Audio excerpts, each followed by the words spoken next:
Então, pessoal, eu vou mostrar. Aqui é o Ava, tá certo? Quem não é, conheceu ainda, quem tiver problema em acesso ao Ava, vocês falem para mim, tá certo? Que eu vou ver, falar com o professor Israel para que vocês tenham acesso. Quem já entrou, eu vou mostrar para vocês, explicar primeiro a ementa da disciplina, e aí depois a gente parte para a primeira aula. Então, esses são os conteúdos da disciplina de Introdução à Economia. A gente vai já ver o que é economia, quais são os ramos da economia, como é que ela se divide. É uma disciplina um pouquinho extensa, mas ela tem uma carga horária um pouquinho reduzida, tá certo? Essa primeira parte aqui, a gente vai ver os conceitos iniciais de economia, o que é economia, o conceito de escassez. A gente vai ver por que tão é importante essa parte da escassez. Vamos ver o que são trade-offs. Pode ser até que você já tenha ouvido essa palavra, trade-offs, né? A gente vai já explicar o que é isso. A gente vai ver um pouquinho do histórico dos principais sistemas econômicos já existentes durante a história e os principais sistemas econômicos vigentes na sociedade, né? Falar um pouco do capitalismo, do socialismo, mercantilismo, né? A gente vai falar um pouco desses sistemas econômicos. Vamos falar um pouco sobre o que seria essa concorrência pura, mas aí essa parte a gente vai ver depois, quando a gente estiver estudando as estruturas de mercado propriamente dita, como monopólio, oligopólio, concorrência perfeita, oligopsônio e monopsônio, vocês já estão... Pedro, que diabo de nome difícil é esse, né? Não se assusta, que depois vocês vão, né, se acostumar com esses nomes difíceis. Né? Então, essa primeira parte, talvez a gente termine dessa semana, né, de economia. Aí a gente vai para a parte 1.1, que é a parte dos bens, né? A classificação dos bens, os conceitos de bens substitutos, os complementares, saciados, inferiores, normais. Depois a gente vai explicar o que são bens e quais são os seus tipos. Aí, essa disciplina ela é basicamente teórica, só que tem uma parte de cálculo. Onde é que a gente vai trabalhar cálculo dentro dessa disciplina? Aqui, nessa segunda parte, quando a gente estiver tratando as leis de demanda e oferta. Então, aqui vai exigir de vocês alguns conhecimentos prévios de funções. Então, funções afim e função exponencial. Eu acredito que vocês já estudaram com o professor de matemática. Vocês como é que está o conhecimento de vocês?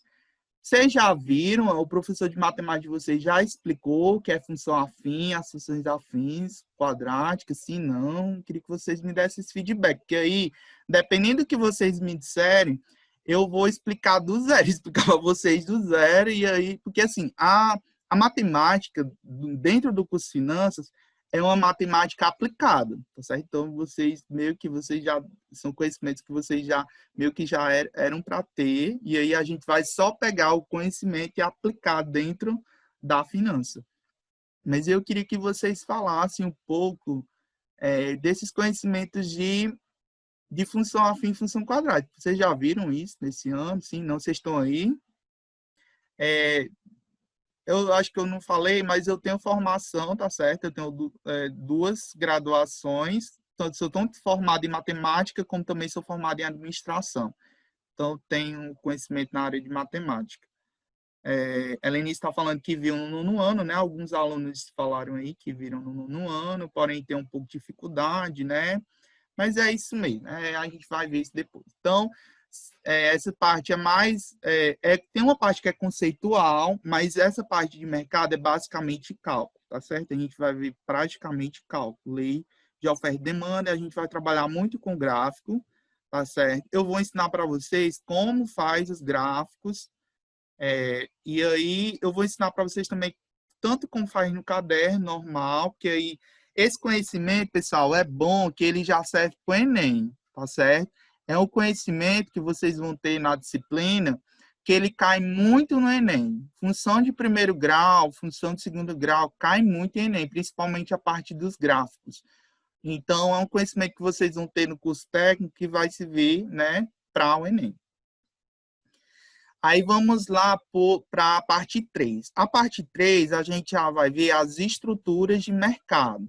Então, a gente vai ver as estruturas que estão presentes no mercado, como os monopólios, oligopólios, os oligopsônios, o monopsônio, as concorrências monopolistas, né, as concorrências perfeitas. A gente vai entender tudo isso depois. Parecem uns nomes meio estranhos, mas vocês vão compreender bem depois.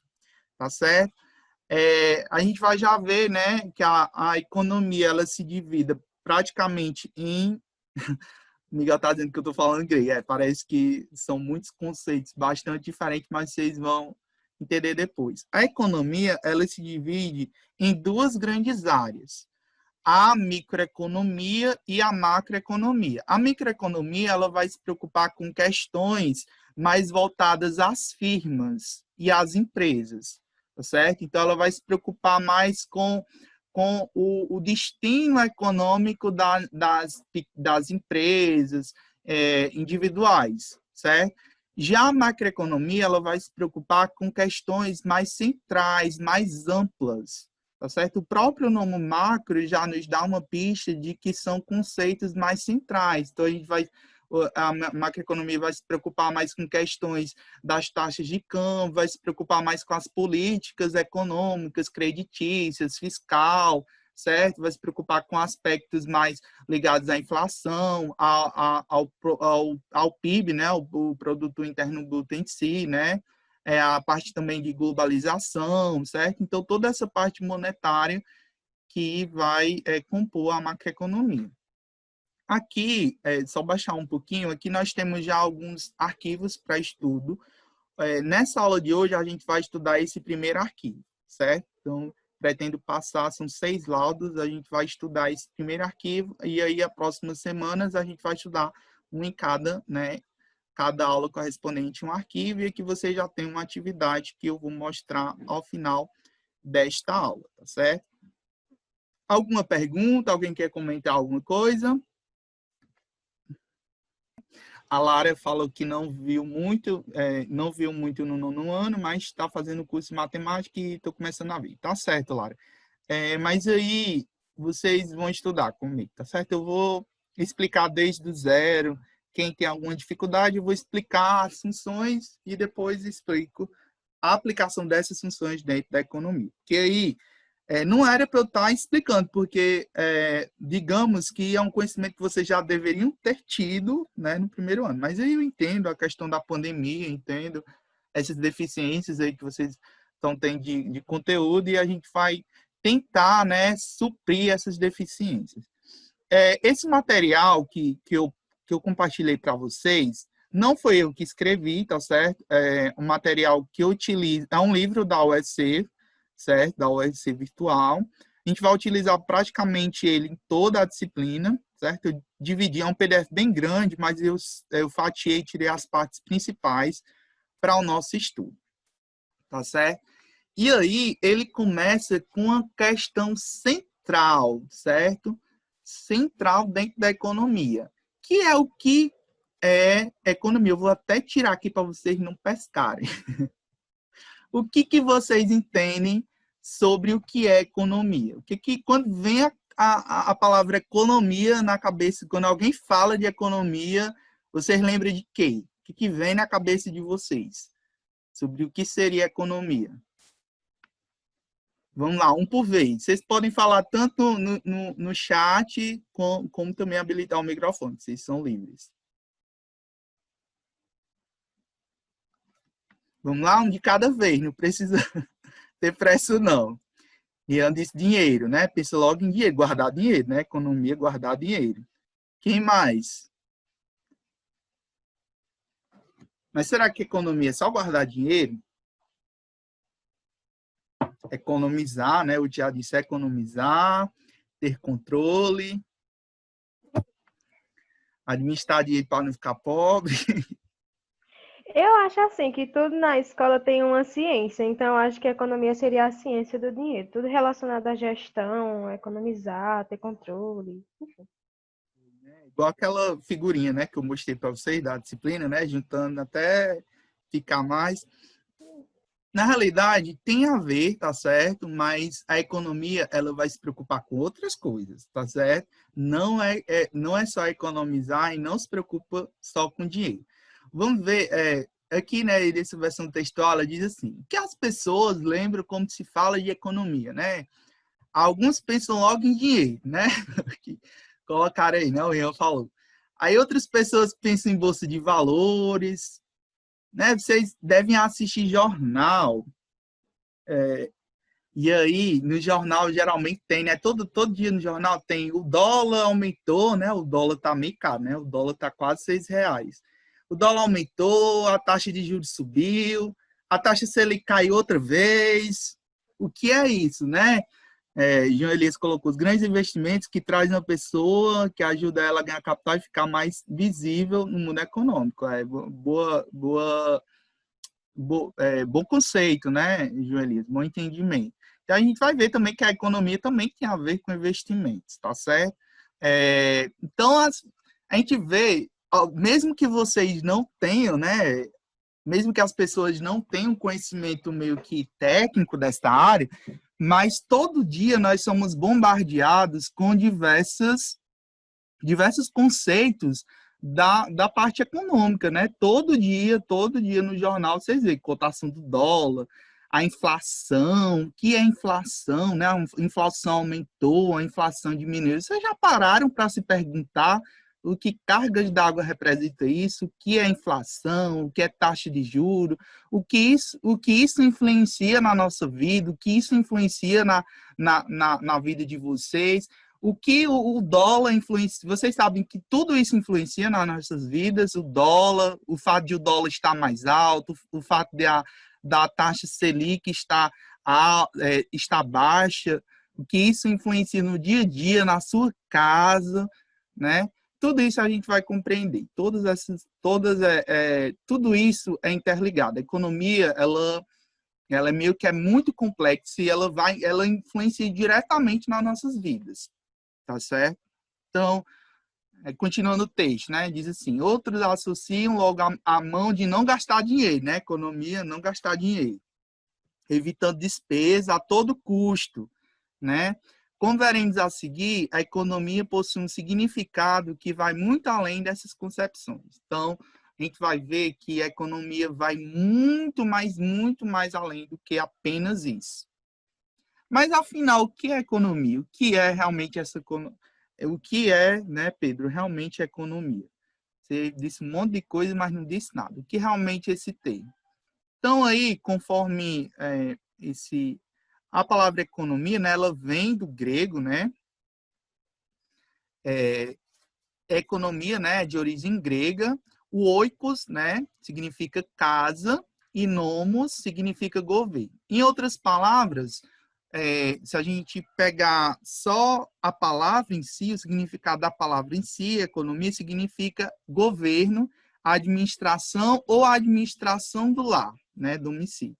Como existem várias palavras para a gente determinar diversos significados dentro do nosso idioma, né, o seu significado muda de acordo com o contexto em que é utilizado. Então, pode se parecer uma definição muito específica, né, à primeira vista, mas na realidade, lares e economias têm muito mais em comum. Então, quando ele diz assim, economia seria a administração do lar, né, a administração do domicílio, né, pode parecer que é algo grosseiro, né, fazer essa comparação, mas a gente vai ver que é praticamente a mesma coisa, né? Vai já ver o conceito formal de economia. Mas, fazendo essa analogia, né, ele coloca em um exemplo.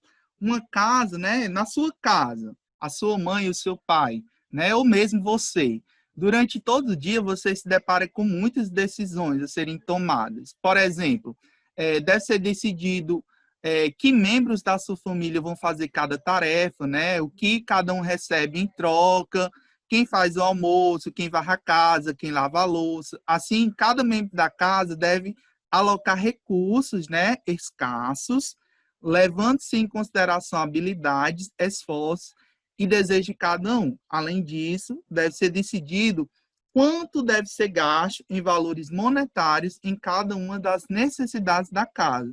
Então, quanto é que vai ser gasto com comida, quanto é que vai ser gasto com a luz, com a água, com o aluguel, né? Então, todo dia a gente vai ter decisões. E aí, muitas vezes, por exemplo, a gente vai já ver o conceito de recurso e o conceito de bens. E a gente vai ver que existem, na realidade, dois tipos de bens. Nós vamos ter os bens ilimitados, que são os bens naturais, e nós vamos ver os bens econômicos. Os bens econômicos, eles são escassos e são finitos, tá certo? Então, por exemplo, se sua família só ganha um salário mínimo por mês, ela tem que pegar aquele salário mínimo e dar para tudo. Tem que dar para a alimentação, tem que dar para as contas, certo? Então, de acordo com as necessidades, a sua família vai tomar decisões. E a economia, basicamente isso, é tomar decisões. É a arte de você escolher, tá certo? Onde alocar os recursos escassos. Por que eu vou investir nisso ou não investir daquilo? E aí a gente já vai partir para outro conceito, que é o conceito de trade-offs, tá certo? Que daqui a pouco eu vou falar para vocês. Então, ele continua dizendo que, como em uma casa, em uma sociedade, a gente se depara com várias situações, tá certo? Uma sociedade deve se decidir, né, que trabalhos devem ser feitos e quem irá fazê-los. Alguém pode ler isso aqui para mim, que eu já estou meio cansadinho. Alguém pode habilitar o microfone, caso queira, e ler essa parte aqui, para mim, esse parágrafo. Como em uma casa, uma sociedade se depara com várias decisões, uma sociedade deve decidir que trabalhos devem ser feitos e quem irá fazê-los. Algumas pessoas devem produzir comida, outras roupas e outros carros. Uma vez que a sociedade alocou as pessoas em vários empregos, ele deve alocar os bens e serviços gerados por esses empregos. Deve ser decidido quem come lagosta e quem come batata. Deve decidir quem vai para a casa de ônibus e quem vai para a casa de carro importado. A administração dos recursos, bens e serviços da sociedade é importante, porque os recursos são escassos. Escassez pode ser entendida no sentido de que a sociedade possui recursos limitados e não pode produzir todos os bens e serviços que as pessoas desejam, ou limitados. Desta forma, a economia... Pode parar. Muito obrigado. Aí, pessoal, se a gente for parar para analisar esse parágrafo, ele é muito complexo. Vocês já se perguntaram por que existem poucas pessoas ricas e muitas pessoas pobres dentro do nosso sistema capitalista? Por que poucas pessoas possuem muito dinheiro e muitas pessoas possuem quase nada? Por que tem pessoas que têm computadores, têm celular, têm televisão, têm tudo, e tem outras pessoas que não têm quase nada? Vocês já se perguntaram por quê? Por que disso? Já pararam para pensar? Sim, não? Dê um sinal de vida e pode falar no chat, ou pode habilitar o microfone e falar. Vocês já se pararam para perguntar? Sim, e o porquê? Alguém saberia me dizer o porquê disso?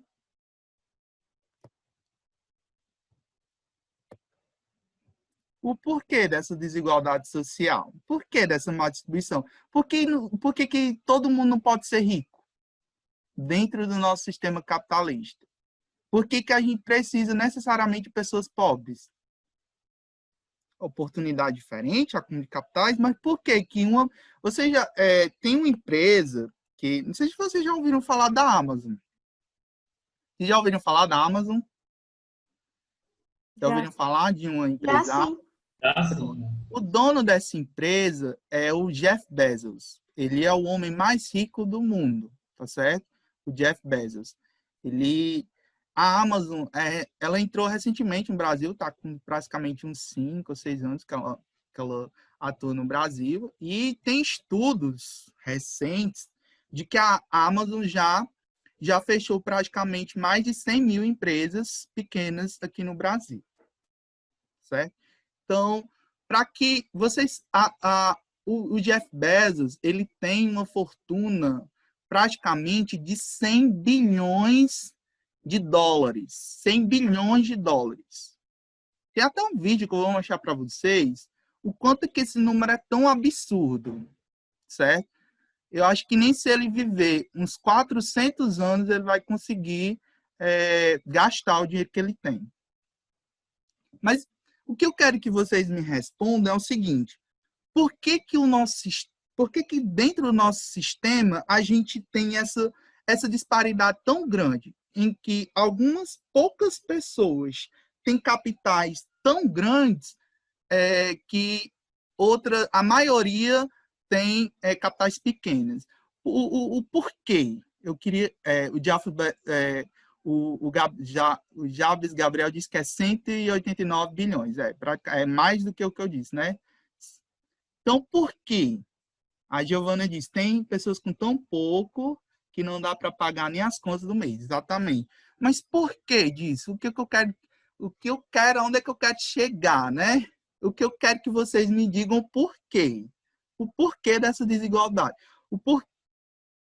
Aí a Paula Nali diz, porque a desigualdade faz o capitalismo. Exatamente. Porque o nosso sistema capitalista, ele depende disso. Para que o sistema capitalista funcione, para que uns poucos possam comer lagosta todo dia, para que muitos possam ter carro importado, né, ter dinheiro, para que poucos tenham esse acesso, muitos têm que trabalhar, muitos têm que viver na pobreza, tá certo? Esse é o nosso sistema capitalista injusto. E a gente vai ver mais lá na frente que, assim como outros sistemas econômicos já assumiram, o sistema capitalista também vai sumir um dia, certo? Então, assim como... É só rever um pouquinho de história, né? Vocês... Vamos ver se alguém sabe responder. Qual foi o primeiro sistema econômico que existiu na sociedade, no mundo? Qual foi o primeiro sistema econômico? Vamos lembrar aí de história. Ver se alguém lembra. Qual foi o primeiro sistema? Monarquia? Não, não foi a monarquia. Qual foi o primeiro sistema econômico? A Ruth perguntou por que os ricos têm tanto medo do Brasil virar um país comunista, né? A gente vai entender um pouquinho do socialismo depois, tá certo, Ruth? Esse medo aí é um pouco irracional. Mas eu quero que vocês me respondam. Qual foi o primeiro sistema econômico que já existiu no mundo? Vamos lá, pessoal. Aula de história. Qual foi o primeiro sistema econômico? Não. Comunismo? Não. Vamos lá, meu povo. Aula lá do 5º ano. Não, não foi o mercantilismo. O mercantilismo surgiu depois desse sistema, o feudalismo, né? Vocês lembram, né, do feudalismo? O mercantilismo é o sistema de troca, tá certo, Luiz Victor? Ele surgiu depois do feudalismo. O que era o feudalismo?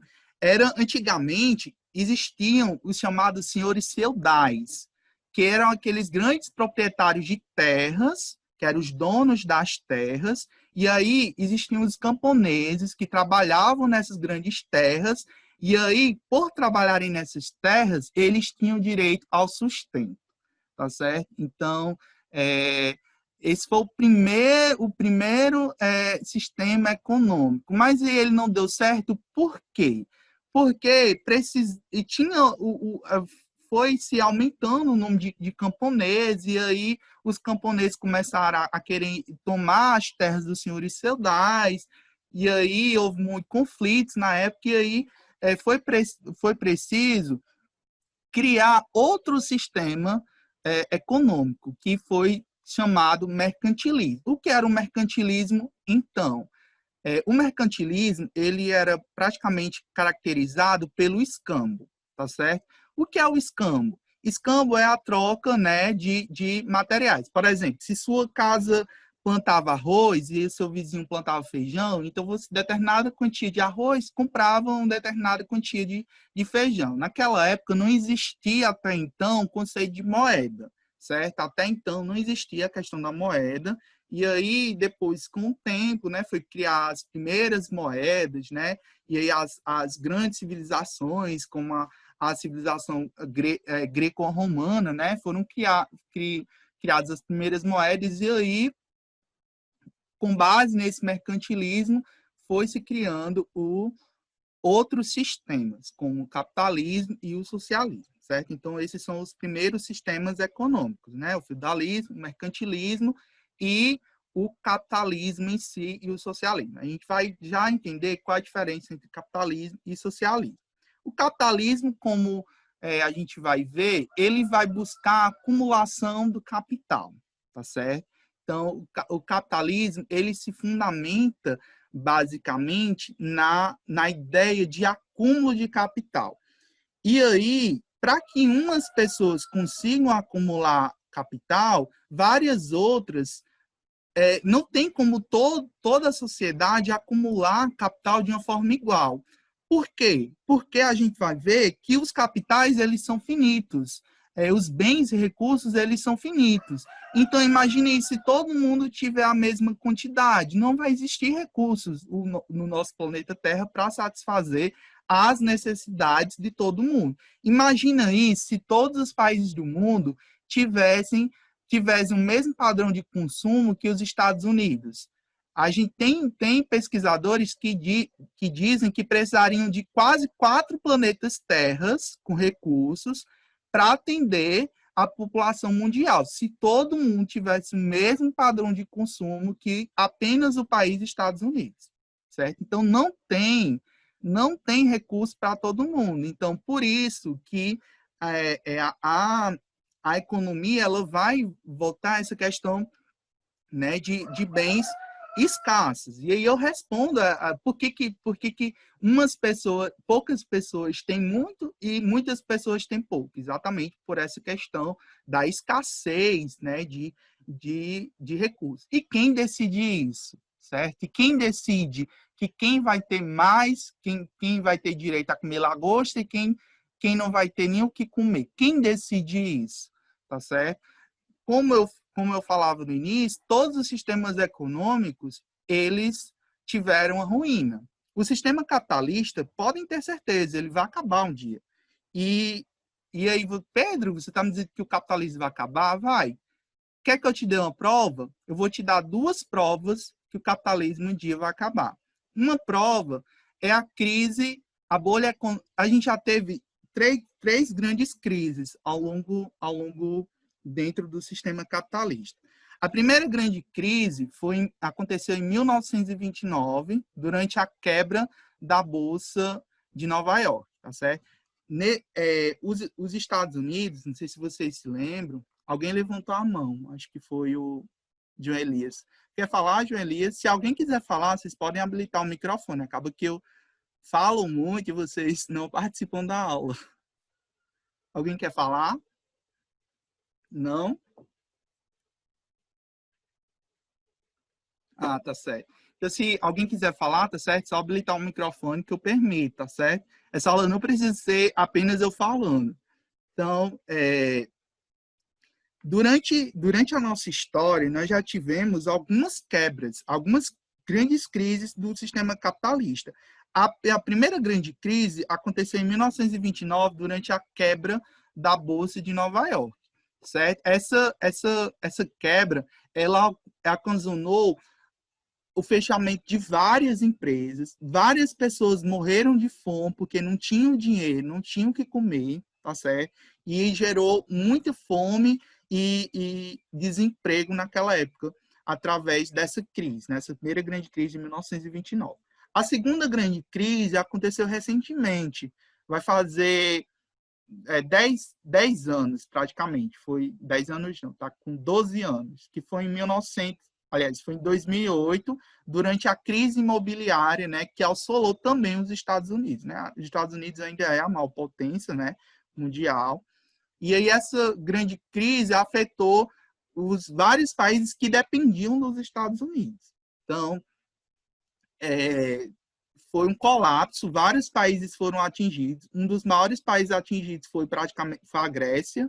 A Grécia praticamente faliu, e vários outros países da Europa pequenos, né, faliram. O Brasil também foi bastante atingido, a gente teve um índice de desemprego bastante grande nessa época, 2008, certo?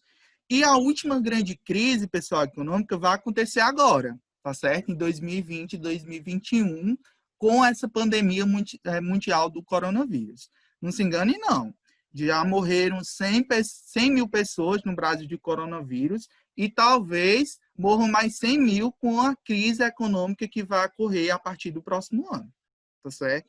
Tem economistas que já falam que nossa economia vai decair 9%, tá certo? A gente vai enfrentar uma recessão econômica enorme. Nós já estamos vivenciando, mas isso vai aumentar. A gente vai viver um período inflacionário muito grande, justamente pelo fechamento de muitas empresas, né? O desemprego que está em torno de 18 milhões de pessoas, né? Cerca de quase 20% da população ativa está desempregada. Isso vai gerar uma inflação enorme e uma recessão também. Então, são as três grandes crises, tá certo? Que o sistema capitalista já envolveu. E outra prova que eu também tenho para mostrar para vocês que o sistema capitalista um dia também vai acabar é o chamado capitalismo tardio, tá certo? Que é o exemplo da Amazon, certo? A Amazon, ela cresceu ela chegou a proporções tão grandes que ela está começando a eliminar várias outras empresas. Uma única empresa, ela está eliminando várias outras. Não sei se vocês sabem, mas a Amazon está criando um centro de distribuição aqui em Fortaleza, perto da região metropolitana de Fortaleza. Esse centro, certo? Já estimula-se que a chegada desse centro, né, que vai facilitar, né, as compras, a distribuição logística, vai fechar mais de 20 mil empresas só no primeiro ano, aqui nessa parte do Nordeste. Então, vai ser algo bastante crítico. Oi, estou ouvindo bem baixinho.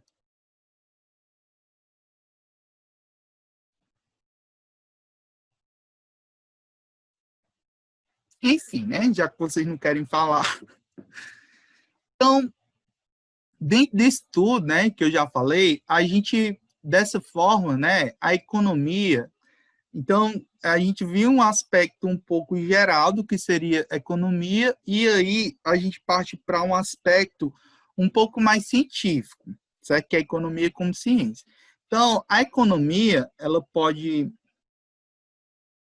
ser definida, né, como a ciência social que estuda a produção, distribuição e consumo de bens e serviços escassos em uma sociedade, certo? Então, em outras palavras, a economia é a ciência dos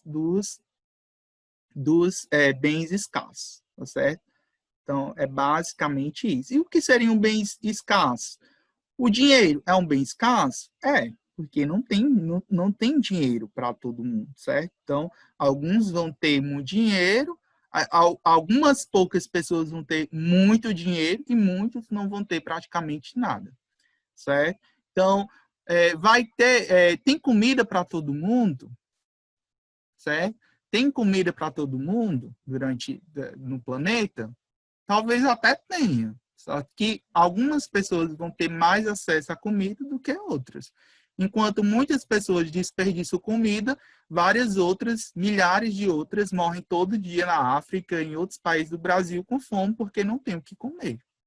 E ela vai se preocupar, basicamente, com esses recursos escassos. E a gente vai já ver que recursos escassos são esses.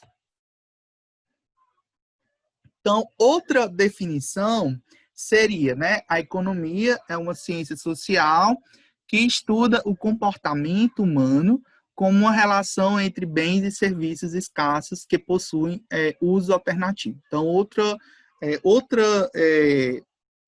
definição já trataria da economia como uma ciência social, ou seja, uma ciência que vai se preocupar com aspectos de uma sociedade, tá certo? A gente tem as ciências humanas, as ciências naturais, né? A própria matemática é uma ciência, certo? Então, e nós temos as ciências sociais, né? Como a sociologia, a filosofia e a economia. Então, nesse sentido, fica claro que a economia não busca simplesmente evitar gasto. Então, aquela ideia que alguns falaram, né, no início, que a economia seria apenas poupar dinheiro, né, no sentido de apenas economizar, né, poupar dinheiro, a gente vai... Essa ideia ela é muito limitada quando se fala da ciência econômica, certo? A economia em si ela é muito mais ampla do que apenas o ato em si de poupar dinheiro. Alguém poderia ler essa parte do texto que diz assim, um outro sentido para a economia?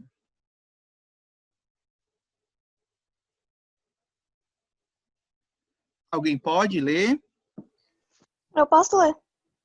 Lê aí, por favor.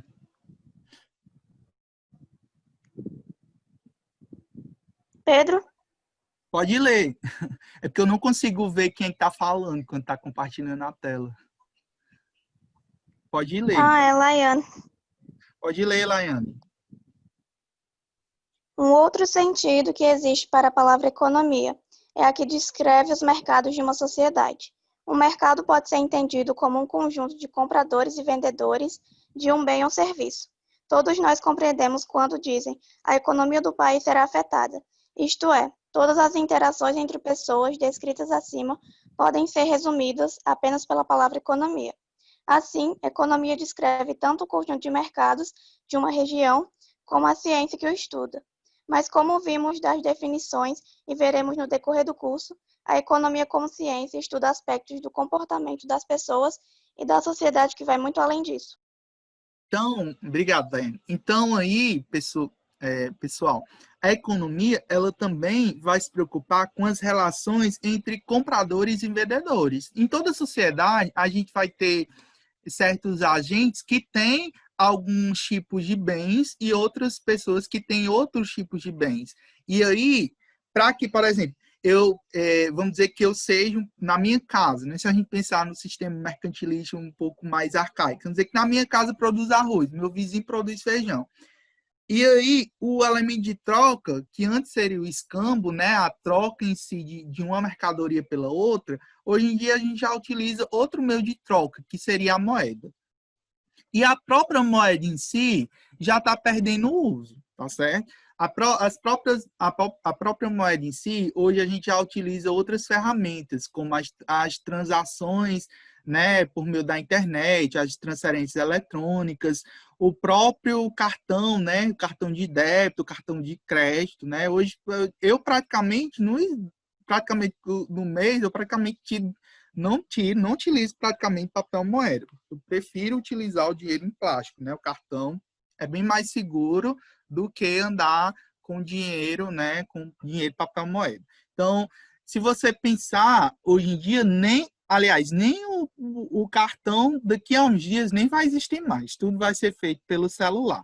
Tem celulares mais modernos que já tem uma tecnologia chamada NFC. Essa tecnologia NFC, ela permite pagamentos por meio da aproximação do celular. Tem algumas pulseiras também que permitem esse pagamento. Aí eu dou exemplo lá da China. A China é um país que tem uma economia um pouquinho mais clara, né? É praticamente um país socialista que praticamente é capitalista. Depois a gente vai entender qual a diferença entre capitalismo e socialismo, tá certo? Mas lá na China, se vocês tiverem a curiosidade, depois pesquisarem na internet, lá tudo é feito por meio de celular. Tem até um vídeo de uma chinesa que ela mora aqui no Brasil, que ela passou uns 5 anos sem ir para a China, ela voltou um ano retrasado, acho que foi em 2018 que ela voltou para lá, e ela se sentiu estranho, porque ela ia fazer, ela pegou dinheiro e praticamente nenhum estabelecimento aceitava mais a moeda, o papel moeda lá, porque tudo era pelo sistema lá de aplicativo, por meio de QR Code. Então, se você ia comprar algo ou fazer alguns serviços, qualquer coisa que você fosse comprar lá é por meio do QR Code. Você tinha lá o QR Code, né, o código de barra, aí você lia o código de barra pelo celular e aquela transação já era feita automaticamente. Então, o futuro é esse, tá certo? Então, tem até uma medida, tá certo, que foi feita, que até uns comentaram, né, alguns alunos vieram me perguntar a respeito dessa nota do Banco Central, né? Então, o Banco Central recentemente lançou a nota de R$ 200. Aí alguns alunos me perguntaram o que eu achava disso. Eu acho que é um retrocesso, tá certo? Porque em vários países, inclusive países da Europa, estão abolindo essas notas mais altas. Inclusive, a Europa aboliu há 2 anos atrás a moeda de 500 euros, que era a maior moeda existente. Se você for parar para pensar, essa nota de R$ 200 ela vai mais dificultar do que ajudar. Porque hoje, se você pega uma nota de 100, já é difícil você ver nota de 100. Imagine para você tirar um troco de uma nota de R$ 100. Imagine para tirar um troco de uma nota de 200, tanto que você vai precisar. Então, um retrocesso muito grande, tá certo? Aí dizer, não, que isso vai facilitar o pagamento, vai diminuir, talvez facilite, né, outras questões que não cabem falar aqui, né, como desvio de dinheiro, né, a questão de lavagem de dinheiro talvez facilite nessas questões, né, porque hoje em dia, praticamente, quando você fala de valores altos, geralmente o que se tem utilizado na maior parte do mundo é a questão das das transferências eletrônicas e do pagamento eletrônico, porque tudo é passivo de rastreamento. Quando você compra algo no cartão de crédito, ou mesmo utiliza uma transferência eletrônica, o Banco Central sabe que você comprou aquilo, que você pagou aquilo, certo? Ele tem como você rastrear essas operações, diferentemente quando você faz uma operação com papel moeda, com dinheiro, certo? Então, isso vai facilitar em muito a questão da corrupção, né? Da lavagem de dinheiro, tá certo?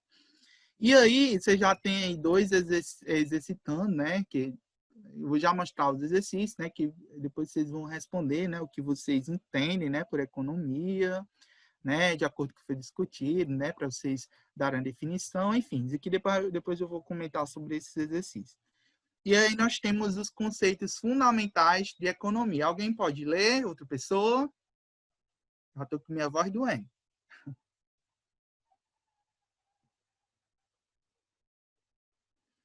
E cada vez.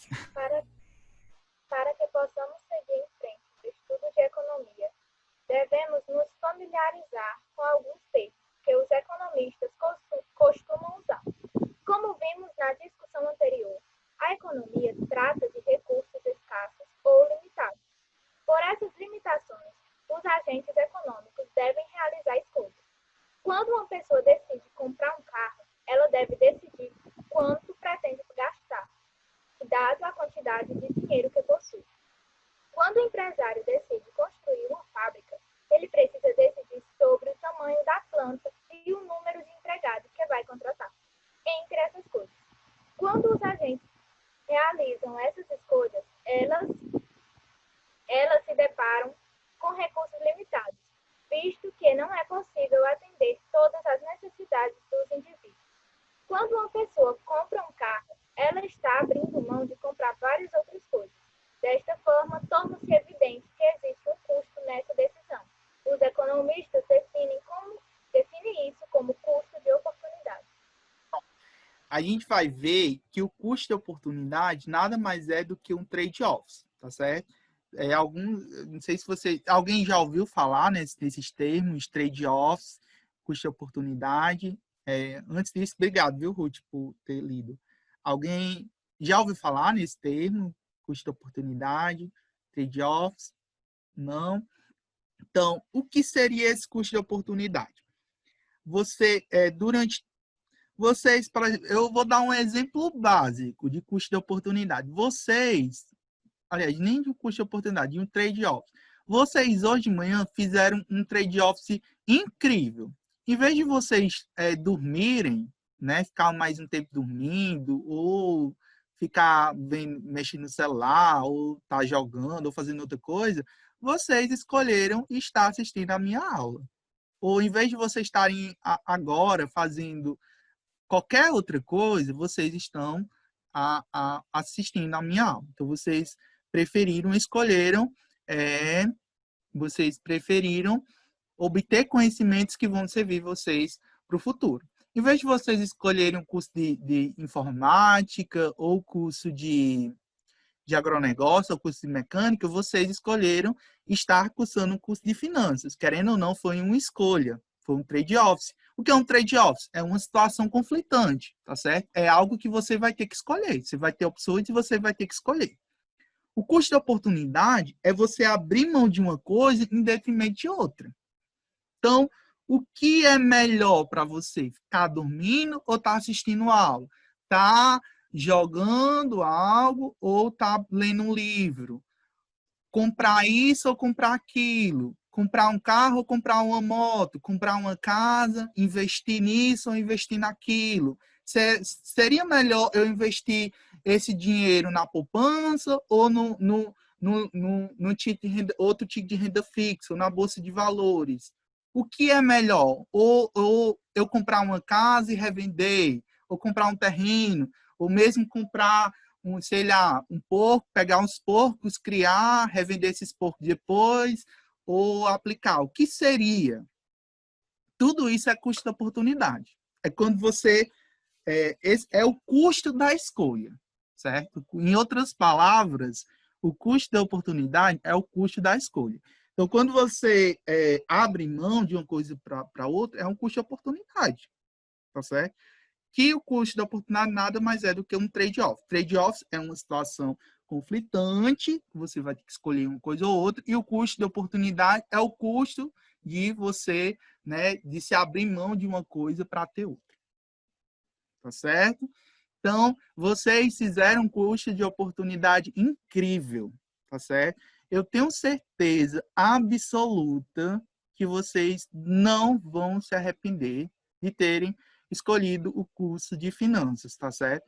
Vocês vão obter conhecimentos nesse curso que vão servir para toda a vida de vocês. Vocês vão aprender decisões sobre investimentos, como trabalhar o dinheiro, certo? Independentemente de qualquer carreira que você vá seguir, se você vai fazer medicina, ou se você vai seguir na área do curso, se você vai seguir em qualquer área que você vai seguir, você vai precisar saber administrar os seus bens, os seus dinheiros, certo? Tratar dinheiro.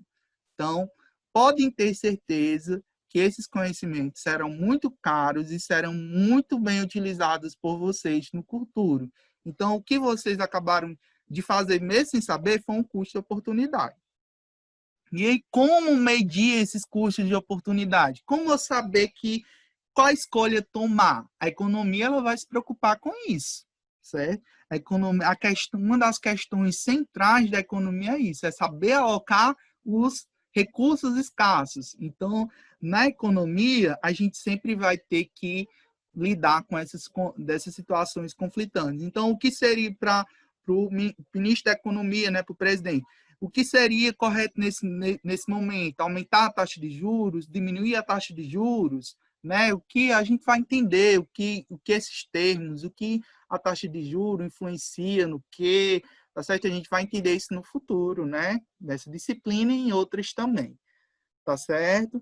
Mas sobre custo de oportunidade e sobre trade-off, vocês entenderam ou não? Alguém quer comentar? Todo mundo entendeu? Alguém ficou com dúvida? Se não entendeu, eu explico novamente.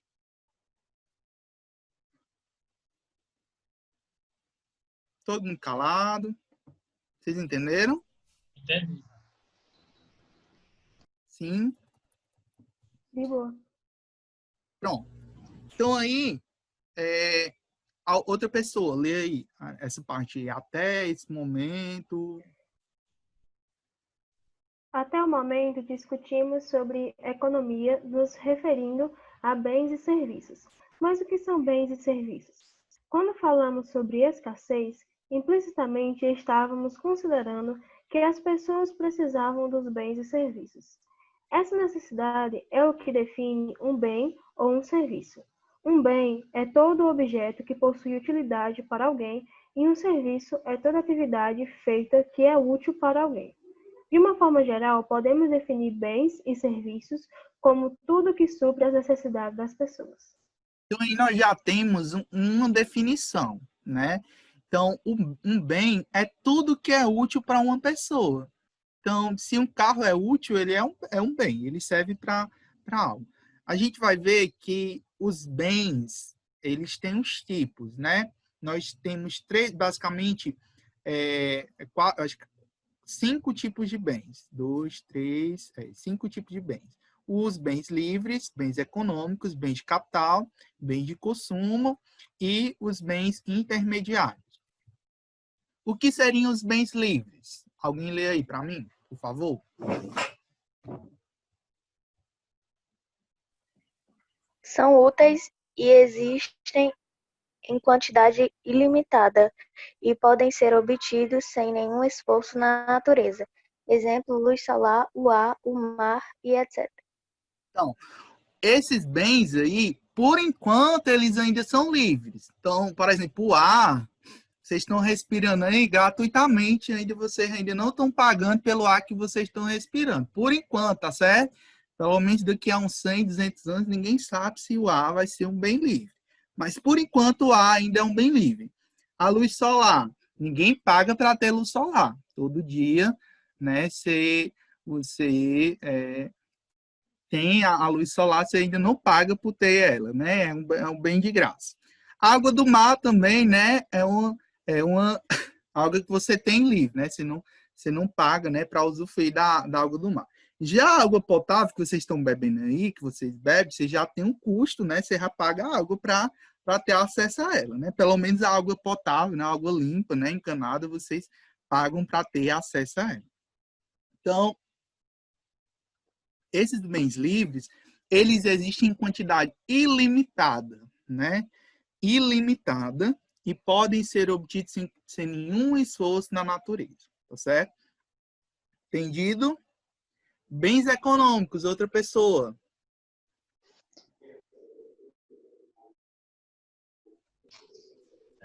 Vou falar. Pode Bens falar. econômicos são úteis e possuem preços sendo escassos, em maior ou menor grau, e pressupõem o esforço humano para obtê-los. Os bens econômicos podem ser divididos em bens de capital, bens de consumo e bens intermediários.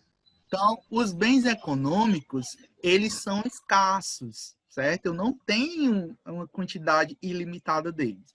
Então, para que eu possa obtê-lo, eu preciso do esforço humano, eu preciso do trabalho, certo? Então, por isso que ele tem um preço, ele é escasso. E aí, esses bens econômicos, eles se dividem em três: os bens de capital, os bens de consumo e os bens intermediários. Bens de capital, outra pessoa. São aqueles utilizados na fabricação de outros bens, mas que não se desgastam totalmente no processo produtivo. Exemplo, máquinas, equipamentos e instalações. Então, em outras palavras, são aqueles bens mais duráveis, tá certo? A gente tem uma lei, que é a Lei 8.066/93, que é a Lei de Licitações. Ela vai dizer que os bens de capital são todos aqueles que têm uma vida útil acima de 2 anos.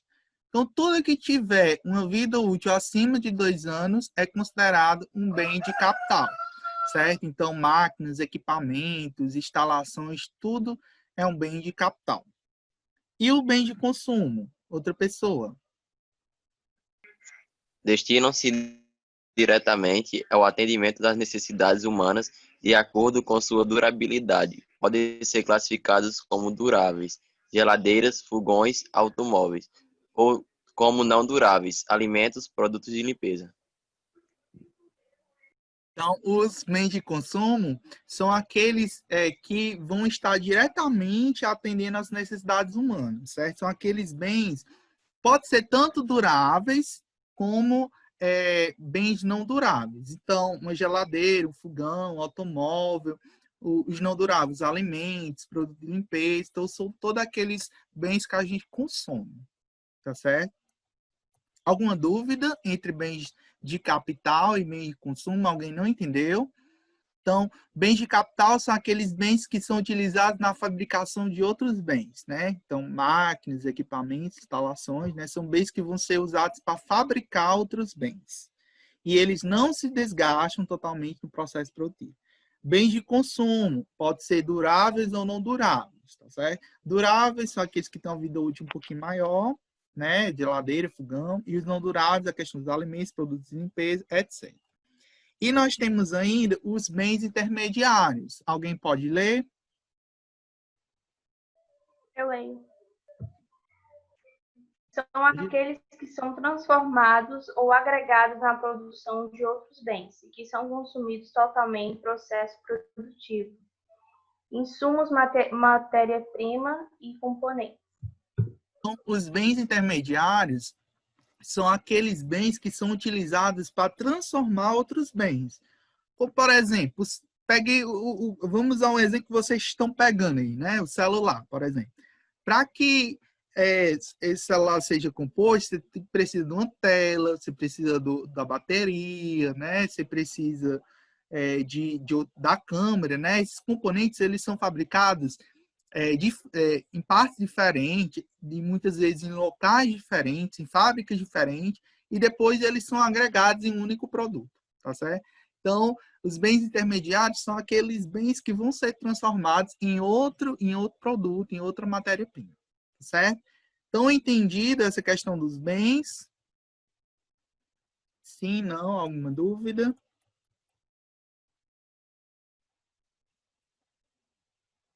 Não, né?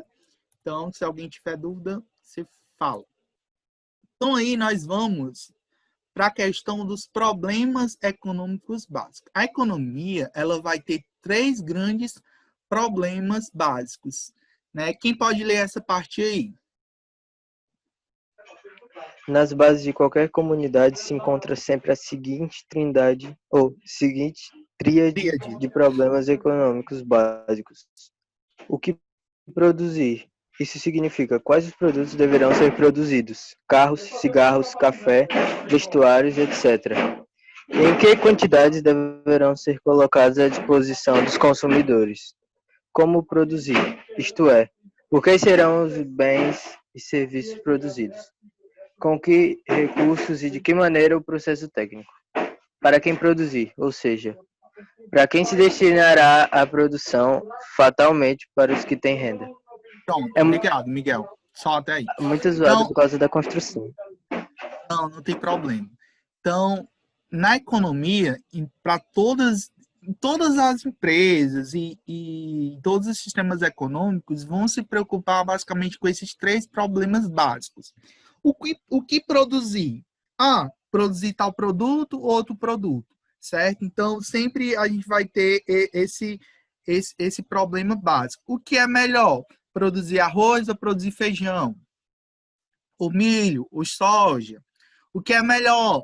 Produzir celular A ou celular B? Celular com 4 câmeras, celular com 5 câmeras, celular com tal processador, com outro, né? O que produzir? Então, o que será produzido?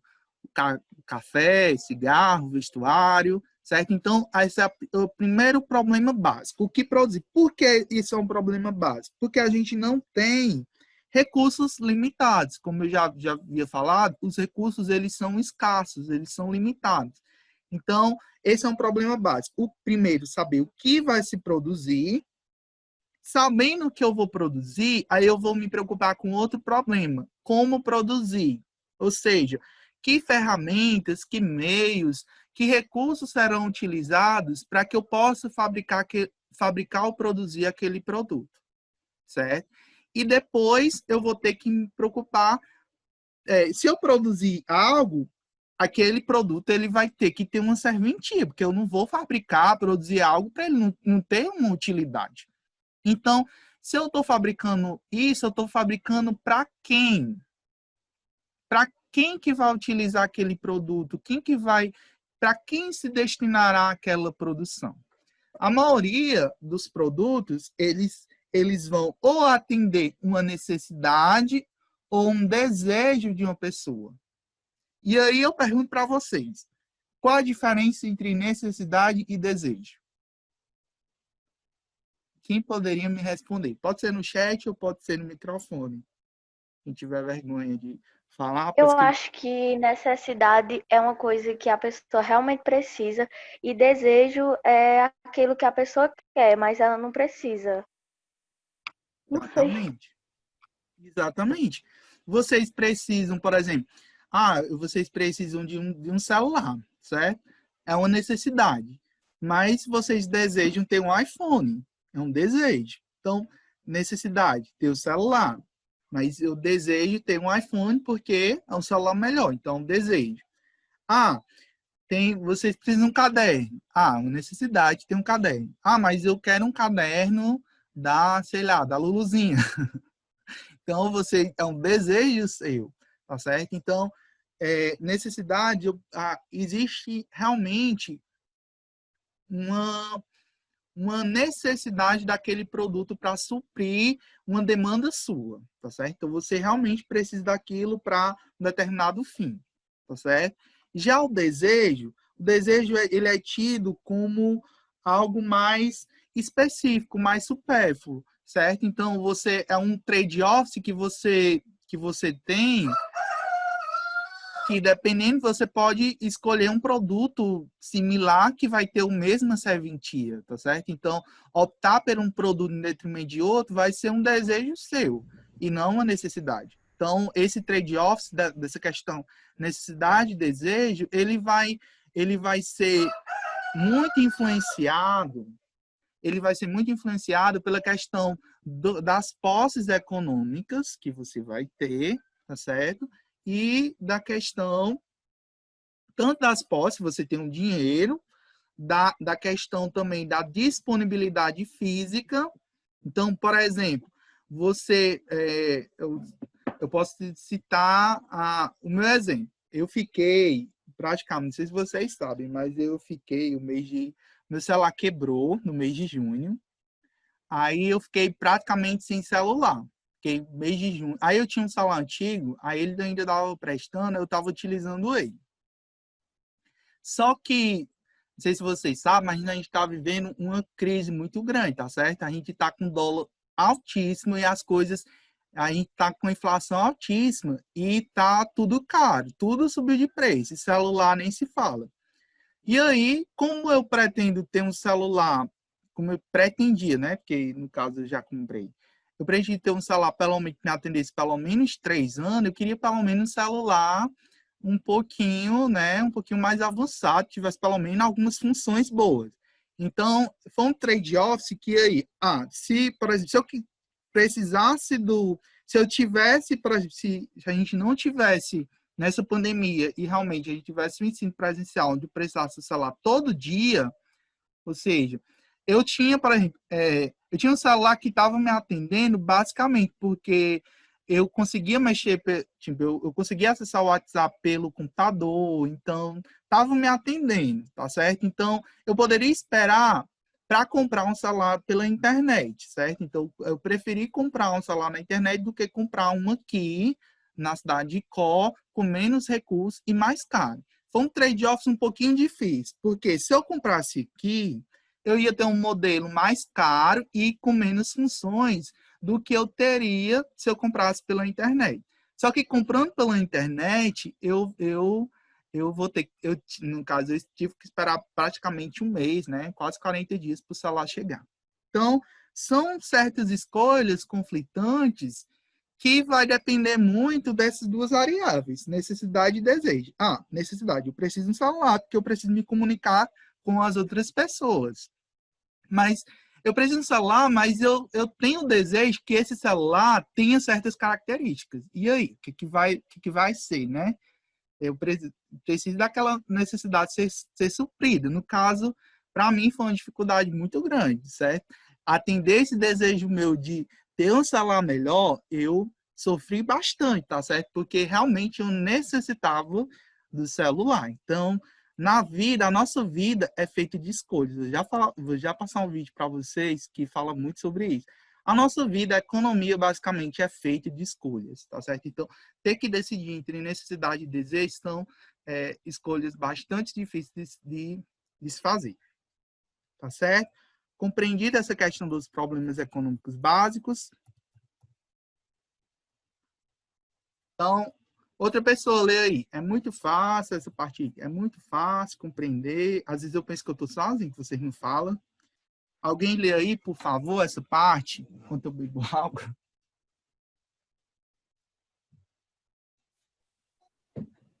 É muito fácil compreender que o que, como e para quem produzir não seriam problemas se os recursos utilizáveis fossem ilimitados. Todavia, na realidade, existem ilimitadas necessidades, ilimitados recursos disponíveis e técnicas de fabricação. Baseado nessas restrições, a economia deve optar dentre os bens a serem produzidos e os processos técnicos capazes de transformar os recursos escassos em produção. Pode continuar? Pode sim. Um agente econômico é um indivíduo, conjunto de indivíduos, instituição ou conjunto de instituições, que, através das suas decisões e ações tomadas racionalmente, influenciam de alguma forma a economia. Tradicionalmente, são considerados como agentes econômicos os seguintes. Aí nós temos como agentes econômicos as famílias, o governo e as empresas, né? E os exteriores, são os três, né? Os três principais, famílias, governo e empresas, certo? A gente vai já falar sobre eles. Mas só retomando a questão dos problemas econômicos, porque é muito fácil compreender esses três problemas, né? O que, como e para quem, né? Esses três problemas econômicos, eles podem ser, né, suprimidos nessas três expressões: o que, como e para quem produzir. Então, o que produzir, como produzir e para quem produzir. Por que eles são fáceis de compreender? Porque a gente não tem, como eu já falava, recursos ilimitados. Os recursos, eles são escassos. Então, a gente tem que decidir, tá certo? Decidir para quem produzir, como produzir e o que produzir, tá certo? E aí, nós entramos na questão dos agentes econômicos.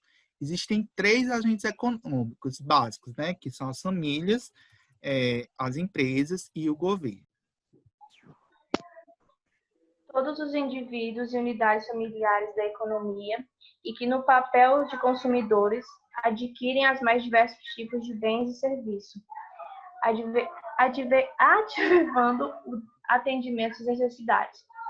Tomam também decisões sobre a sua oferta de trabalho, terra, capital e capacidade empresarial.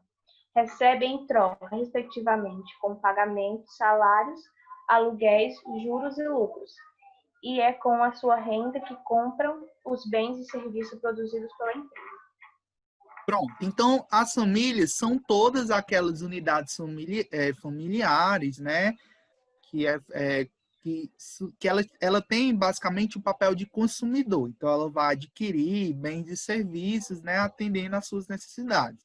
E elas também, essas famílias, elas vão tomar decisões, né, de compra e venda, né, e troca, enfim, de oferta de trabalho, né, terra, capital, capacidade empresarial, enfim, né? Então, as famílias, elas são o grande agente econômico, né?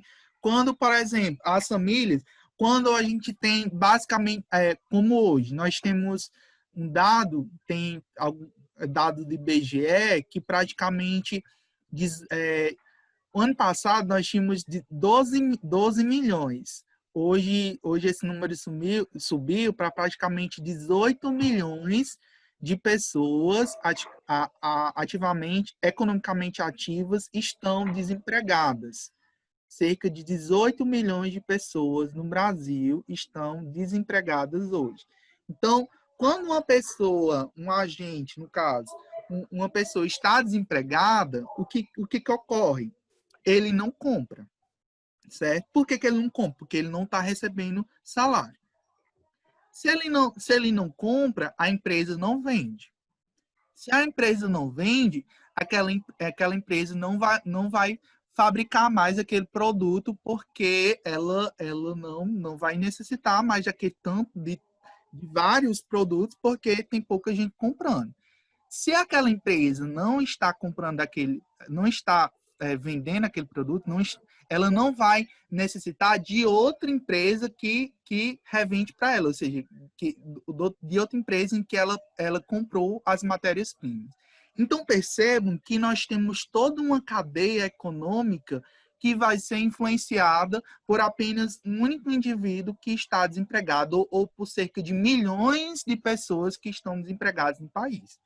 Então, o desemprego, ele afeta não só aquela família, como ele afeta toda a economia como um todo, porque uma vez que uma pessoa não tem renda, ela não consegue consumir. E o nosso sistema capitalista, ele é um sistema que ele depende basicamente de consumo. Se as pessoas elas não consomem, não se fabrica. Se não fabrica, não se gera riqueza, tá certo? E não se gera capital. E o capitalismo, ele depende desses agentes, da interação desses agentes econômicos para que as pessoas, né, consigam viver.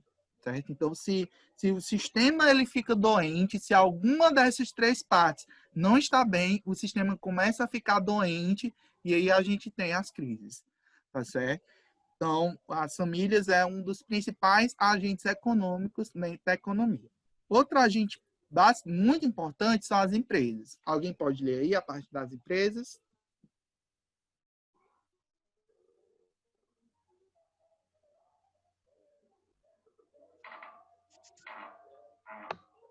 Um de cada vez. Agentes encarregados de produzir e comercializar bens e serviços tomam decisões sobre o investimento, sobre a produção e sobre a procura de trabalho. As empresas são aquelas instituições, né, privadas que são encarregadas de produzir e vender, né, comercializar bens e serviços. Elas vão tomar decisões tanto da parte de investimento, de produção, né? Então essas empresas elas são responsáveis por disponibilizar os bens e serviços para a sociedade. Então, quando a gente tem, por exemplo, várias empresas fechando, isso vai impactar diretamente a economia. Aí eu volto àquele exemplo inicial que eu falei da Amazon. Quando você tem empresas grandiosas como a Amazon, que concentram muito capital, aí os consumidores passam a consumir dessa grande empresa, em vez de consumir dessas empresas pequenas locais, essas pequenas empresas locais vão acabar fechando, né, pela uma empresa grande, que não tem certos custos de produção, custos com aluguel, custo com funcionário, custo com energia, que uma empresa online não tem. Então, a empresa online, ela oferece aquele produto com custo bem menor do que uma empresa fixa ela produziria ou ela colocaria. Alguém levantou a mão? Alguém quer falar? Então, Ruth falou. Resumindo, vamos comprar empresas locais. Sim, vamos comprar empresas locais para a gente... para que essas empresas locais, elas não... Porque quando você compra uma empresa local, você está limitando a economia local, tá certo? Então, você está favorecendo o desenvolvimento daquela região. Porque a empresa local, quando ela se instala, por exemplo, quando a empresa ela vem para o seu município, ela está gerando emprego. Então, de repente, um familiar seu, ou então alguém está tendo um emprego daquela empresa local. Então, quando a empresa fecha, não é só o investidor que está perdendo negócio, são empregos que estão, né, que estão sendo perdidos, né? Então, esse fato de várias empresas locais estarem fechando é algo muito negativo para a economia. Então, por que...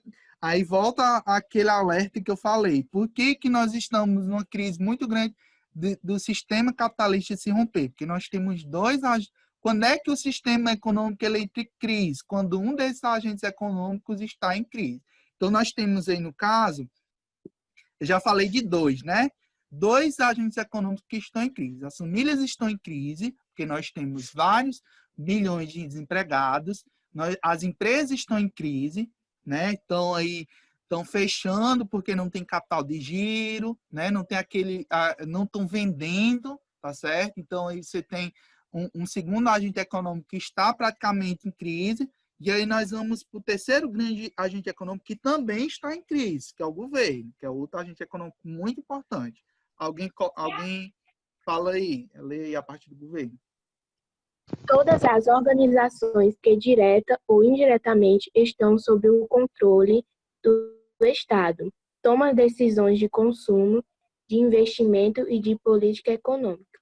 Bom, o governo, e aí dentro dessa disciplina eu vou falar muito de governo, tá certo? Não vou falar em si só sobre o governo Bolsonaro, né? O governo atual e as escolhas do governo atual, mas eu também vou falar de governos passados, tá certo? Até porque essa disciplina, aí, enfim, tem que falar, né, de governo. Não falar de política em si, mas a gente vai falar muito de governo. Então, o governo, ele toma decisões. Quando o governo decide aumentar uma taxa de juros, ele está influenciando diretamente no consumo das empresas e das pessoas físicas. Por exemplo, esse ano, nós estamos vivendo, né, num período bastante conturbado, que é a pandemia. E aí, o que foi que o governo fez? O Congresso aprovou uma série de medidas econômicas para dar auxílio tanto às pessoas físicas como também às pessoas jurídicas, né? As pessoas físicas, as pessoas comuns e as pessoas jurídicas, as empresas. E aí, parte desse auxílio chegou às pessoas físicas, né? Algumas pessoas receberam mais do que outras. E o auxílio que no caso, o Poder Legislativo concedeu, até hoje não foi repassado pelo governo federal para as empresas. Então, vejo que o governo, quando eu falo de governo, pessoal, o nosso governo, ele, no caso do Brasil, ele é um governo tripartite. Ele é um governo que ele é formado por 3 poderes. Quais são os 3 poderes?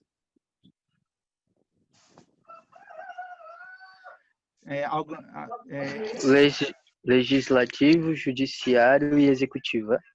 Exatamente. Legislativo, judiciário e executivo, né? Então, são 3. Quando eu falo de governo, eu estou falando dos 3 poderes, tá certo? Então, o governo, o Poder Legislativo, ele aprovou um pacote de socorro tanto para as pessoas físicas como para as pessoas jurídicas. Mas e isso foi aprovado, se não me engano, foi em março ou foi em abril, nós já estamos em agosto. Até hoje, o socorro para as empresas não chegou. O governo federal até hoje não liberou a parte de crédito que o legislativo tinha aprovado para as empresas. Então, o governo, ele toma decisões que impactam diretamente a vida das famílias e das empresas. Vamos ler aqui o chat. Quem foi, meu Deus, que comentou aqui antes? Só um minutinho. A Helenice disse assim: muitas pessoas preferem comprar em grandes empresas por causa de toda a popularidade da empresa. Exatamente. Isso acontece muito, tá certo? E às vezes não é nem tanto pela popularidade da empresa, Helenice, mas pela questão dos custos. Por exemplo, eu prefiro muitas vezes comprar na internet certas coisas, porque geralmente eu tenho uma qualidade melhor, porque o preço é menor, enfim, do que ter que comprar fisicamente. Geralmente eu como consumidor, eu compro na internet coisas que não tem aqui na cidade. Então, por exemplo, livros. Aqui eu costumo comprar muito livro, porque eu sou um leitor. Eu compro muito, porque eu leio muito. Então, geralmente eu compro muito livro pela internet, porque aqui não tem livraria. E até porque se tivesse livraria, ia ser muito caro, porque tem muito poucos leitores, né? Mas coisas mega... Você não vai comprar na internet um shampoo, algo de comer. Você compra, né, em algo físico. Mas quando você deixa de comprar numa loja física, né, para comprar virtual, você está diretamente impactando a economia local. A Ruth colocou assim: meu pai tem um mercantil, né? Que está acontecendo muito, é um aumento absurdo no preço das fornecedoras. Aí não tem como continuar no preço que antes, né? As pessoas baixa renda não conseguem mais comprar o que querem, né? A caixa de alho que antes era 150, hoje está quase 10. É a inflação, né? Depois eu vou mostrar para vocês o site do Banco Central. Para vocês terem ideia, o que é inflação? A gente vai ver mais na frente que inflação é a subida generalizada de preço. Então, quando você... um exemplo que muitos economistas falam é a questão do Kinder Ovo.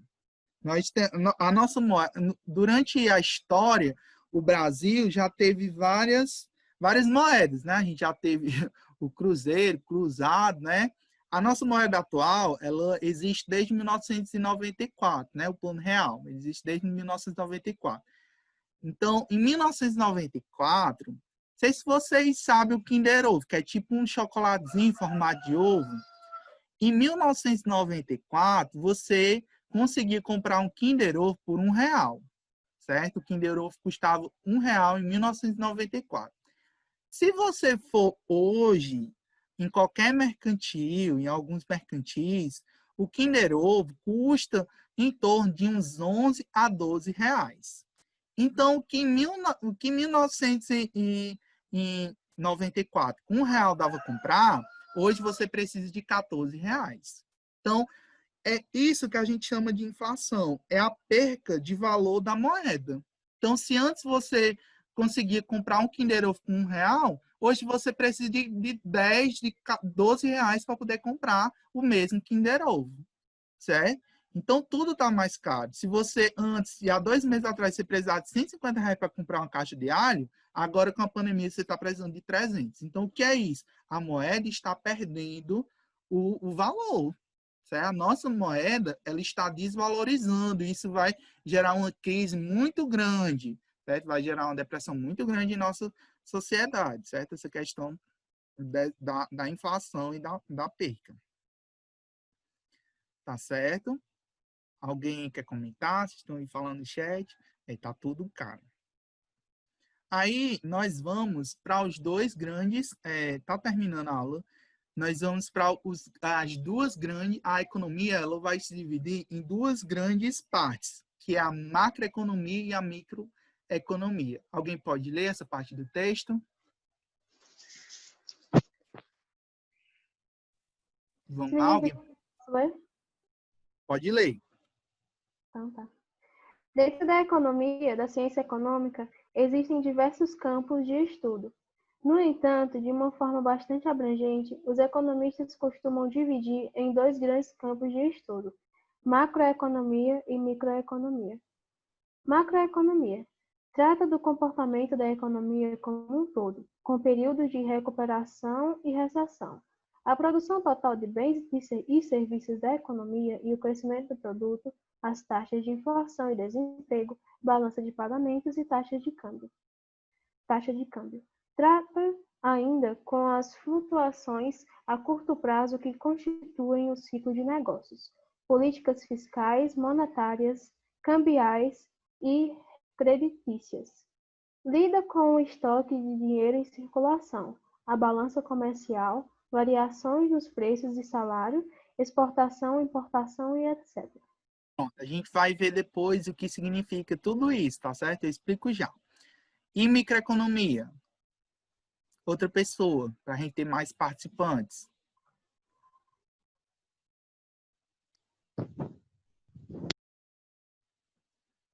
Vamos lá. Atua no âmbito dos consumidores ou das empresas, ou indústrias, se preferir. Lida com as preferências dos consumidores e a utilidade que essas preferências lhe conferem, a qual podemos traçar suas escolhas. Lida com a demanda de mercado de um determinado bem ou serviço com a quantidade do bem que a firma deve ofertar. A quantidade do bem que a indústria deve ofertar, relativamente a cada empresa que produz o mesmo a seu preço e a sua demanda. Trata-se do estudo do monopólios, oligópolis, concorrente perfeito, teoria dos jogos, traça estratégias de maximização de lucros, de minimização de custos para as empresas. Na microeconomia, é possível o desenvolvimento de modelos de fenômenos sociais simplificados, o que pode ser útil antes de se lançar um produto novo no mercado. Por exemplo, e por falar em mercado. Esse é um dos pilares do estudo da microeconomia. Pronto, obrigado. Então, esses são os dois campos centrais, né? A economia ela vai se dividir nessas duas partes. A macroeconomia, que vai se preocupar do comportamento da economia como um todo, vai se preocupar com as políticas econômicas, fiscais, monetárias. A gente vai estudar sobre todas essas políticas depois. E a microeconomia, né, que vai se preocupar com o âmbito mais, né, da questão dos consumidores, das firmas, das empresas, né, como é que as preferências dos consumidores, a gente trabalha muito com a questão das leis de oferta e demanda, então a microeconomia ela vai se preocupar mais com essa parte mais do dia a dia das empresas, tá certo? E aí, e quanto às empresas e consumidores internacionais? Qual delas trata desse assunto? Então, as empresas, como já foi respondido acima, né, a microeconomia, que lida em relação aos consumidores internacionais, chamamos de exportações, que é um item da balança comercial que é tratado pela macroeconomia. E aí, eu pulei aqui, mas existe o quarto, né, agente econômico, que é a questão do exterior. Os outros países, eles afetam também a nossa economia, certo? Porque, por exemplo, a China, que é um parceiro, que é o maior parceiro comercial do Brasil. Então, quando o governo, né, decide falar mal da China, ele está influenciando várias empresas e vários produtores que têm relações comerciais com esse tal país. Então, dizer, por exemplo, a gente teve as polêmicas atuais, né, a questão do vírus chinês, não sei o quê, né? Tudo isso, pessoal, gera situações negativas para o país. Essa questão também dos 5G, né, da nova tecnologia do 5G, né, que aí tá o governo americano, Donald Trump, tá fazendo aí toda uma questão, um boicote, né, internacional contra uma empresa chinesa, a Huawei. Não sei se vocês já ouviram falar dessa empresa. A Huawei, ela é a pioneira no mercado internacional da tecnologia 5G. Inclusive, a Huawei, ela é dona de várias empresas aqui no país e de várias antenas de celulares, é a Huawei que atua. Na maior parte dessa tecnologia 4G as antenas que vocês estão utilizando para acessar a internet 3G, 4G, é da Huawei, tá certo? Então, os Estados Unidos estão colocando diversas sanções contra a China. Por quê? Porque aí é discussão mais sociológica do que... Entra também na parte de economia, mas aí a gente entra muito na parte da sociologia, porque os Estados Unidos, até então, é a maior potência mundial, né? É o país que é o país mais rico, mais poderoso, é a grande polícia do mundo, e nós temos um país que está ameaçando tomar o lugar dele, né? Que é a China. A China, nós temos índices de crescimento gigantescos da China. E a China, daqui a uns 10 anos, eu não duvido de ultrapassar os Estados Unidos e ser a maior potência mundial.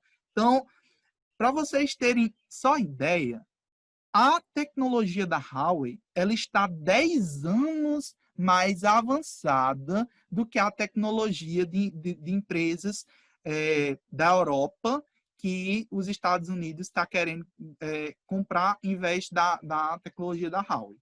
Então, todas essas decisões afetam tanto essas empresas do exterior, como também o Brasil, as relações do nosso país. Então, essa globalização, o governo, como é altamente globalizado, uma decisão que um país toma pode influenciar na nossa vida, certo? Na nossa vida. Falam que essa tecnologia 5G vai permitir até que carros, coisas de ficção científica mesmo, carros que andam, né, sem ser tripulados, vai permitir você fazer uma cirurgia à distância, tudo vai ficar mais rápido. Por exemplo, para você baixar, por exemplo, um arquivo de vídeo que você demora cerca de 5 minutos na internet normal, vai demorar 1 segundo, 2 segundos com 5G. Então, vai aumentar muito a velocidade da internet. Então, essa tecnologia que já poderia ser implementada agora, em 2021, se no caso o Brasil optar por seguir a política internacional do governo americano, a gente vai ficar atrasado em 5, 6, 7 anos, certo? Então, são certas decisões que impactam, sim, né, na vida da gente. E aí, pessoal, né, embora possa parecer uma divisão rígida, né, a questão da micro e macroeconomia acabam se confundindo, né, no cotidiano de empresas e pessoas. Nas empresas, assim como na análise da indústria, onde ela está inserida, é a caracterização de seu mercado micro. É necessário também conhecer, né, antecipar a questão das atitudes do governo, né, no que tange à redução de taxas de juros, política de crédito e subsídios, e comércio exterior, etc. Mas isso daqui a gente vai, né, comentar em aulas futuras. Agora, eu vou mostrar para vocês a atividade, lá no Agora Vai.